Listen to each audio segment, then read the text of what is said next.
Welcome to episode 506 of the Barcelona podcast, brought to you by the Blue Wire Podcast Network. I'm Hilton, and after a week of listener questions, I ask you, when was the last time Barcelona played as well as they did against Real Betis? It has been a while, and I had no problem getting to 5 headlines here. Probably could have made it 8 or 9.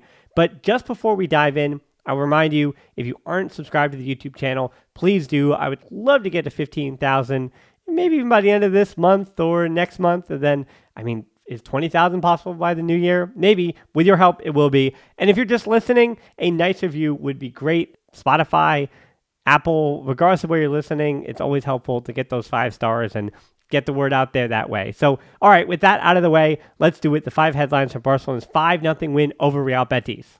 Headline 1, a dream on loan. I think the only issue with João Félix in this game against Real Betis is that he is on loan.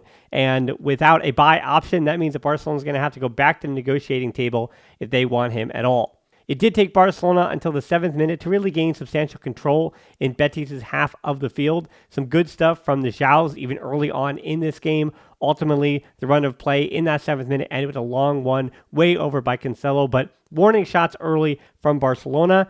And a big picture from this game is that it was the best Barcelona game in a long, long time. Definitely this season, of course, but probably dating all the way back to the Spanish Super Cup. And yet, I felt like Barcelona weren't as clean and tidy as they possibly could have been, potentially. So what I mean by that is there were heavy touches from Balde to start this game, but I also felt like many balls were behind him, not being passed into his path. But the positive thing was, even though things involving Balde, I think, weren't entirely clean in this game, Felix worked hard to cover for him.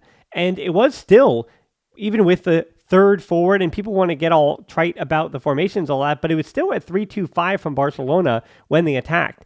But it never really got stuck because of João Félix's ability to attract attention in a way that inverted forward, whoever it may be. We've seen Gundogan and Pedri and Gavi, and even when Ansu and Ferran Torres have been coming off the bench and playing in there as that inverted forward in, again, that 3-2-5 buildup, João Félix was just a different profile there that fit perfectly. But to be more precise, it wasn't even a 3-2-5 necessarily, but a 3-2-2-3 with De Jong and Romeu, the pivots together, or is a 3-2-3-2 with Cancelo adding to the midfield with De Jong and Romeu. And Barcelona were switching up their tactics. I'm going to talk about Cancelo with the 5th headline, so I'm already giving that away here because I want to get back to Felix with headline 1 here. 10th minute, a little dummy from Felix to get Lewandowski in a really good position. It doesn't lead to a goal, but continuing to show you that Barcelona were finding that game early. And they did break through. The 1-0, Cancelo was the one who wins it. Romeu delivers, and Felix on the second attempt doesn't give up on it, finds the angle, and it's a really nice goal from Felix. It wasn't perfect. Again, just like this whole game, it wasn't perfect, but Barcelona were more talented. They had a better game plan, and they were superior in this game. And honestly, the reason why I think people enjoyed it is because you saw character from this team, and particularly from João Félix. A lot of character in his performance, and I think that first goal personified that best of all. The second goal, Felix at the center of that one too. Barca looking a bit too congested in the midfield. Now, Cancelo was right in the midfield business too, but then a quick vertical change of pace pass. Christensen's pass gets dummied by Felix, and Lewandowski is in on goal. And this is what Felix said after the game too, that he and Lewandowski were talking prior to the game about keeping Felix close. Lewandowski has not been getting the proper service that he wants. He has not had that other forward around him up in his grill, and Gavi has different responsibilities when he's playing as that inside inverted forward on the left. So to have Felix and Lewandowski combined the way they did with Barcelona having the possession they did, it did feel like it was only a matter of time before Lewandowski broke through too. Fun thing about Lewandowski against Betis, he's now scored in each of the 4 matches he's played against Real Betis all time. And the guy who delivered that assist, not the dummy, but the assist, was Christensen, who was 44 of 44 on his passes in the first half. Where if Cancelo is your right back, and Balde is your left back, Xavi has a good problem on his hands with Christensen, Araujo, Koundé, and yes, Inigo Martinez. But between the 3 of Christensen, Araujo, and Koundé as well in this game, not his best, not his sharpest, but just like Balde, certainly a net positive. Koundé has been awesome to start the season, maybe Barcelona's best player to start the season. And Christensen is just good every time he's called upon. He's been dealing with that injury. So yes, Araujo also out injured, and he should be back maybe before Tuesday. So I don't know going forward, Koundé, Christensen, Araujo, if Xavi goes with Cancelo at right back and Balde at left back, and those are just your lock 'em in starters, that's how we want to play. That's the style of play, with the left back with that job and a right back with that job. So to have those three center backs and those options, really interesting here. And that idea about Christensen being pushed into the midfield to be a pivot, to supplant and give some rest to Oro Romeu, not that crazy, right? I mean, De Jong really is the other pivot option in a 4-3-3 or the 3-2-5, but yeah, I don't know. There's a good problem for Xavi to have here. But yeah, back to Felix. He was trying at times, this is the negative part, I felt like he was trying too hard at times, but I would rather too much ambition in the opponent's third than not enough, because his proximity to Lewandowski, as I mentioned, opened up so many things.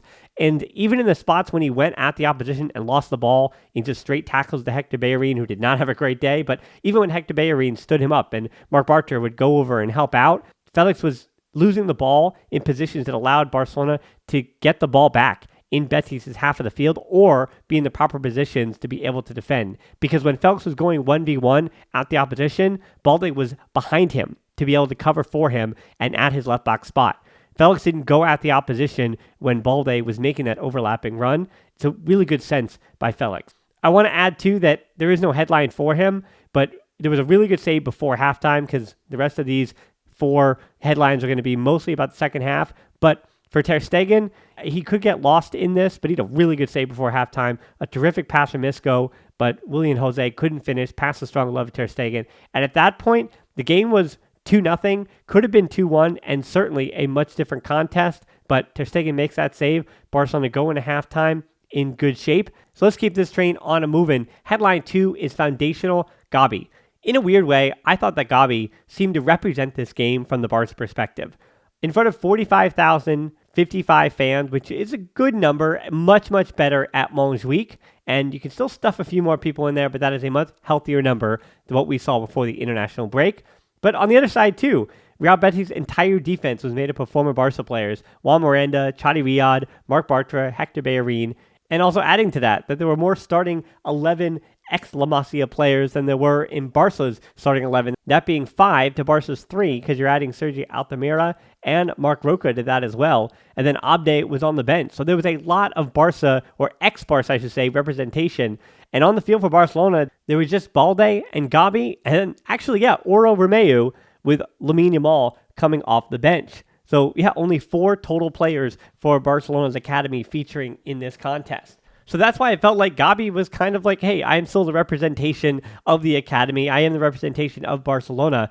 And you could see when Barca was kind of, not say on the back foot, but that midfield today, I think, not say led by Gavi, but it did feel like he was being led by Gavi. De Jong and Romeu were protecting him, and they were the ones barely put a foot wrong. I had one bad giveaway apiece from De Jong and Romeu in the first half. Unless I missed something, I think those two were perfect in the second half. But Gavi's work rate, once again, kind of summed it up. He's a do-everything midfielder, and I've been talking quite a bit about him on the listener questions and his evolution and what that growth looks like. I mean, if he's going to play like this and play in that midfield, I think that's another one of those arguments for Xavi about a good problem to have. That Gavi, of this midfield trio with De Jong and Romeu behind him, how do you replace Gavi with Gundogan if he is fit? Or with Pedri when he comes back? Because Gavi looked like he was the best midfielder, arguably the man of the match in this game when Barcelona were flying high. Last time they were this good in the Spanish Super Cup, Gavi was also maybe the best player in that game. So it's just really interesting the way that he helps out the front three as a midfielder.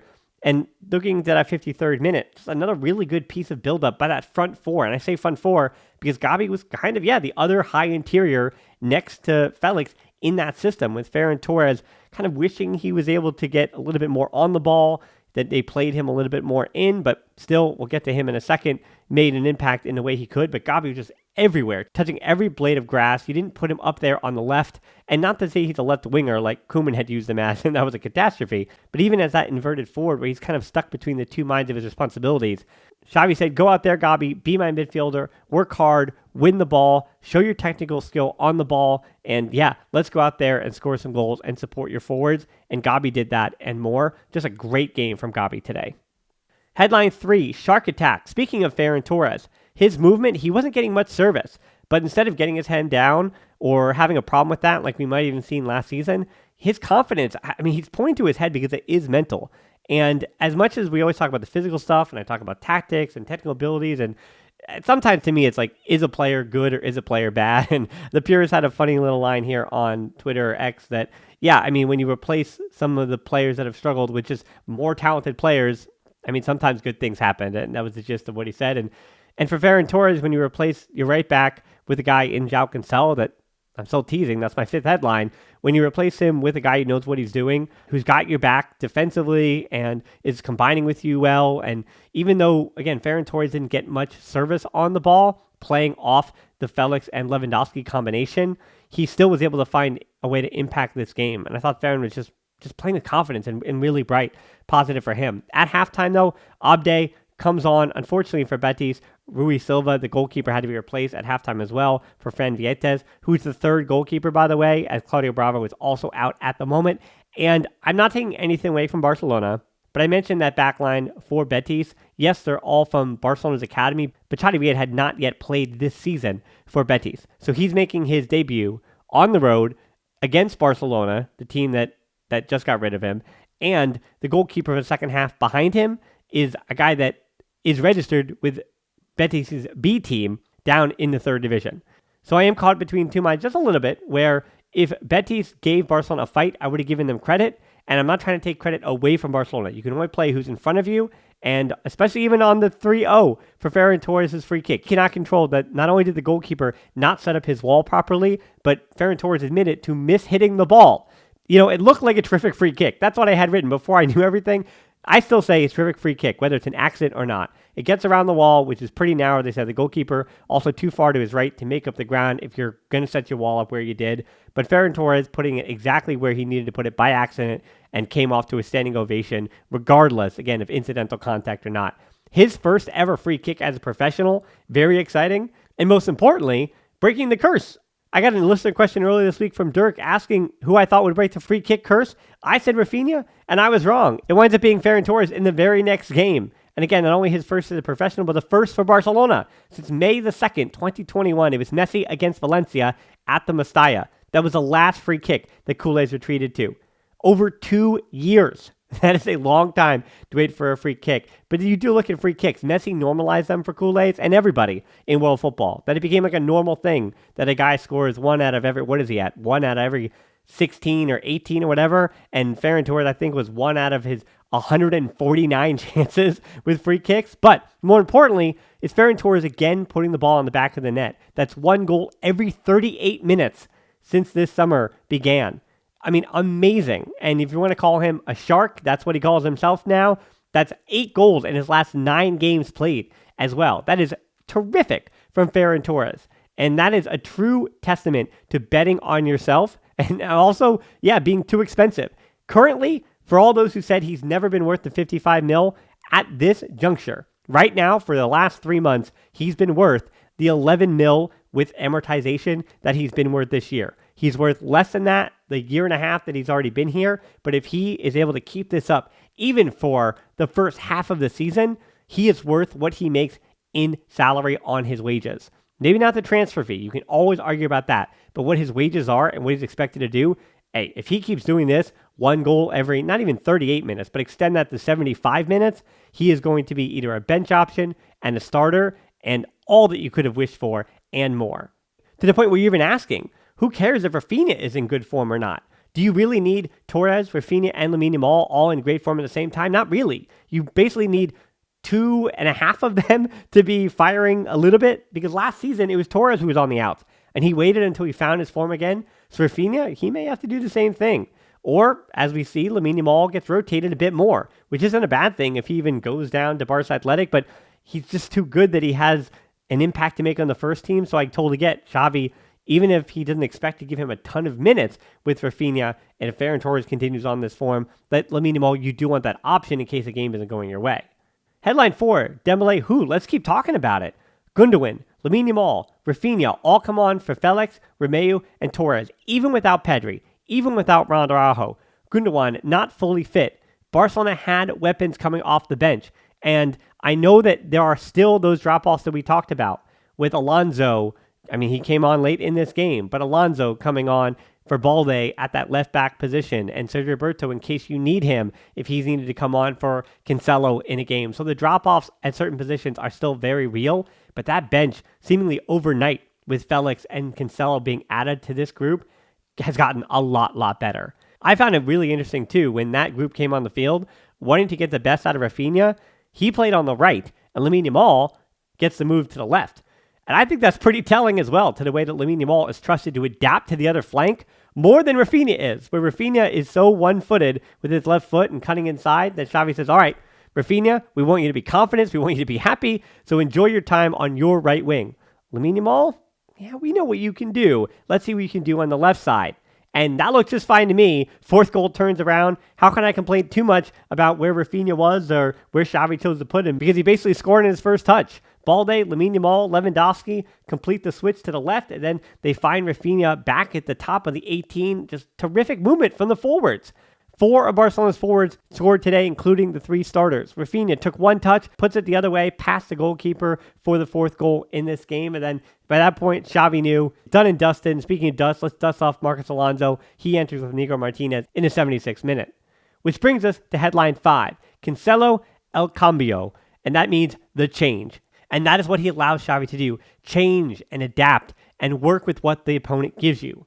I'll start with his goal in the 81st and almost work backwards here. It's a wonder goal from Cancelo. Lamine Yamal in traffic, finds Lewandowski, and Lewandowski keeps it moving. Cancelo takes Juan Miranda's, who I always love Juan Miranda, but took his soul with a chop back from his left to his right, and then he takes it with the right, scores the goal. Not great from the keeper, Vietes. Again, probably should have saved both this one and the 3rd goal from Ferran Torres.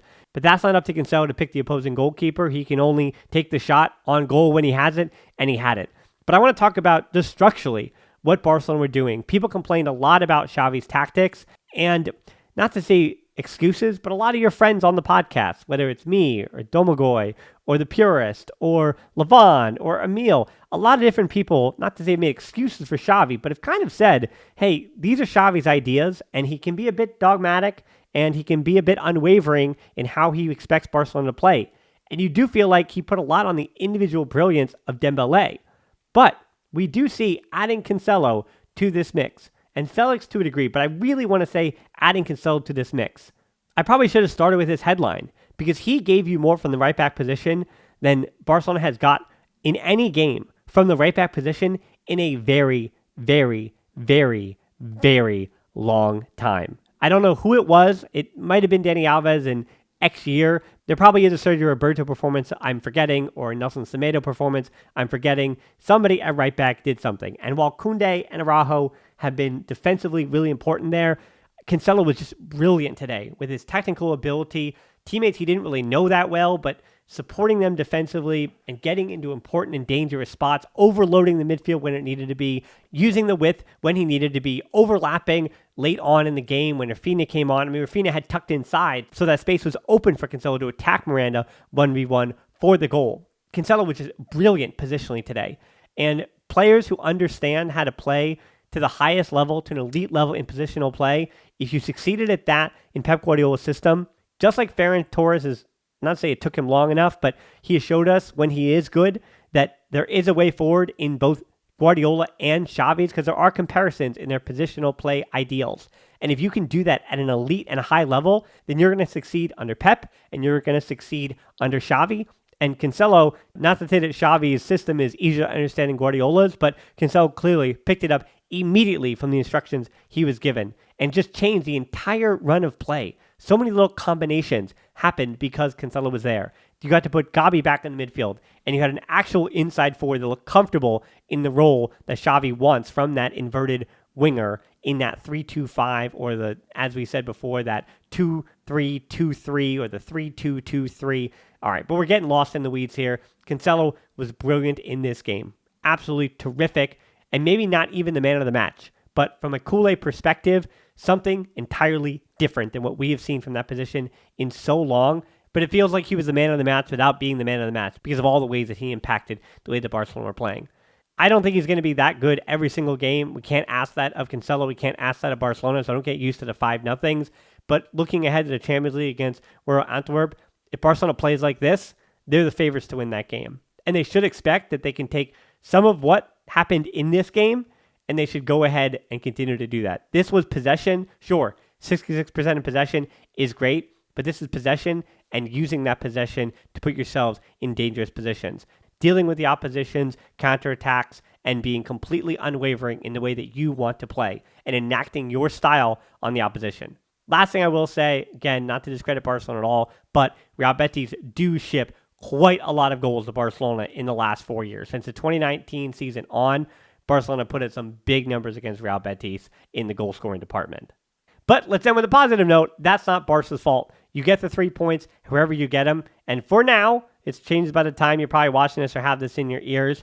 Real Madrid, of course, and Girona have the ability to overtake Barcelona in the standings. But at the moment, Barcelona sit top of the Liga. And I had said I felt like Atletico Madrid and Real Madrid, they had their cohesion and they were more favorites at the present moment. But Atletico Madrid, watching them today too, things can change a lot in 24 hours. So who knows what's going to happen? All I know is I've got some fun stuff planned, including the Champions League on Tuesday. So let's get ready for that one against Royal Antwerp.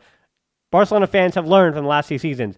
Don't overlook anybody when you hear that anthem, champion. I'm not going to do it, but you get the point. When you hear that anthem, don't overlook anybody. Barcelona, not only do they have to win their group, that'd be great, but they just have to survive and get to the knockouts any way they possibly can, kicking and screaming. So take care of business on Tuesday, and I hope you take care of business by subscribing to the channel or leaving me a review if you're a listener. And as always, until next time, Forza Barca.